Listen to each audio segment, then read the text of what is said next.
ಪ್ರಥಮ್ ಮೈಸೂರು ಪ್ರಸ್ತುತಿಪಡಿಸುತ್ತಿರುವ ಸಾಪ್ತಾಹಿಕ ಪ್ರಸಾರ. ಮಕ್ಕಳೇ, ಕರ್ನಾಟಕದ ಮಹಾನ್ ವ್ಯಕ್ತಿಗಳ ಪರಿಚಯ ಸರಣಿಯಲ್ಲಿ ಇಂದು ನಾವು ಅಕ್ಕ ಮಹಾದೇವಿ ಇವರ ಬಗ್ಗೆ ತಿಳಿದುಕೊಳ್ಳೋಣ. ಅಕ್ಕ ಮಹಾದೇವಿ ಕ್ರಿಸ್ತ ಶಕ 1140ರಲ್ಲಿ ದವನದ ಹುಣ್ಣಿಮೆಯಂದು ಶಿವಮೊಗ್ಗ ಜಿಲ್ಲೆಯ ಉಡುತಡಿ ಎಂಬ ಗ್ರಾಮದಲ್ಲಿ ಶಿವಭಕ್ತರಾಗಿದ್ದ ನಿರ್ಮಲ ಮತ್ತು ಸುಮತಿಯರ ಮಗಳಾಗಿ ಜನಿಸಿದಳೆಂದು ತಿಳಿದುಬರುತ್ತದೆ. ಶಿವಮೊಗ್ಗ ಜಿಲ್ಲೆಯ ಬಳ್ಳಿಗಾವಿಗೆ ಸಮೀಪವಿರುವ ಉಡುತಡಿ ಗ್ರಾಮವಿದ್ದು, ಈ ಪ್ರದೇಶವು ಶರಣರ ಕೇಂದ್ರ ಸ್ಥಾನವಾಗಿತ್ತು. ಅಕ್ಕ ಮಹಾದೇವಿ ಕೌಶಿಕರಾಜನನ್ನು ಮದುವೆಯಾಗಿದ್ದಳೆಂದು ಹರಿಹರ ಮೊದಲಾದ ಕವಿಗಳು ಹೇಳಿದ್ದಾರೆ. ಬೀದರ್ ಜಿಲ್ಲೆಯ ಕಲ್ಯಾಣ ಇವಳ ಭಕ್ತಿಯ ಕಾರ್ಯಕ್ಷೇತ್ರವಾಯಿತು. ಬಸವಣ್ಣನ ಅನುಭವ ಮಂಟಪದಲ್ಲಿ ಆಕೆ ಆಧ್ಯಾತ್ಮಿಕ ಚಿಂತನೆಗಳನ್ನು ಹಂಚಿಕೊಂಡಳು.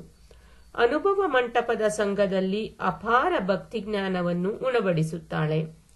ಮಂತ್ರಗೋಪ್ಯ ಮತ್ತು ಯೋಗಾಂಗ ತ್ರಿವಿಧಿ ಎಂಬ ಗ್ರಂಥಗಳಲ್ಲದೆ ಸರಿಸುಮಾರು 430 ವಚನಗಳನ್ನು ಬರೆದು ಹಾಡಿ ಶಿವಶರಣರಿಗೆ ಭಕ್ತಿ ಮಾರ್ಗದ ಅರಿವು ಮೂಡಿಸಿದ್ದಾಳೆ.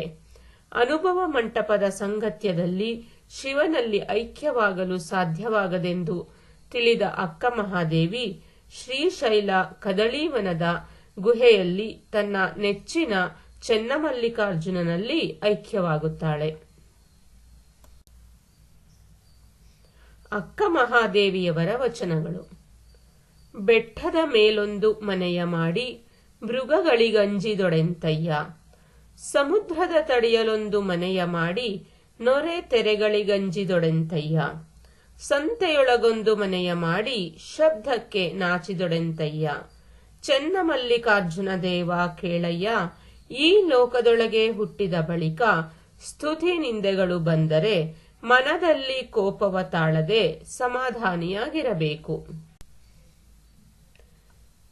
ಈಳೆ ನಿಂಬೆ ಮಾವು ಮಾದಲಕ್ಕೆ ಹುಳಿ ನೀರೆರೆದವರಾರಯ್ಯ, ಕಬ್ಬು ಬಾಳೆ ನಾರಿವಾಳಕ್ಕೆ ಸಿಹಿ ನೀರೆರೆದವರಾರಯ್ಯ, ಕಳವೆ ಶಾಲಿಗೆ ಓಗರದ ಉದಕವ ನೆರೆದವರಾರಯ್ಯ, ಮರುಗ ಮಲ್ಲಿಗೆ ಪಚ್ಚೆ ಮುಡಿವಾಳಕ್ಕೆ ಪರಿಮಳದುದುಕವ ನೆರೆದವರಾರಯ್ಯ, ಇಂತಿ ಜಲ ಒಂದೇ ನೆಲ ಒಂದೇ ಆಕಾಶ ಒಂದೇ, ಒಂದೇ ಜಲವು ಹಲವು ದ್ರವ್ಯಂಗಳ ಕೂಡಿ ತನ್ನ ಪರಿ ಬೇರಾಗಿಹ ಹಾಂಗೆ, ಎನ್ನ ದೇವ ಚೆನ್ನ ಮಲ್ಲಿಕಾರ್ಜುನಯ್ಯನು ಹಲವು ಜಗಂಗಳ ಕೂಡಿಕೊಂಡಿದ್ದರೇನು ತನ್ನ ಪರಿ ಬೇರೆ.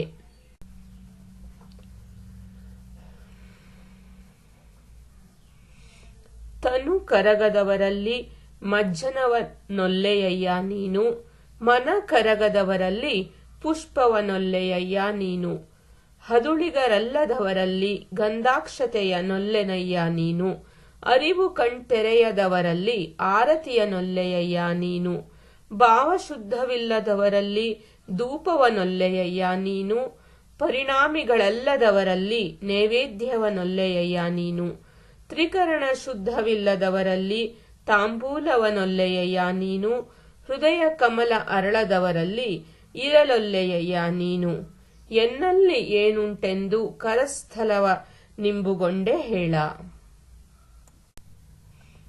ಅಕ್ಕ ಮಹಾದೇವಿಯರ ಬಗ್ಗೆ ಹೆಚ್ಚು ತಿಳಿಯಿರಿ.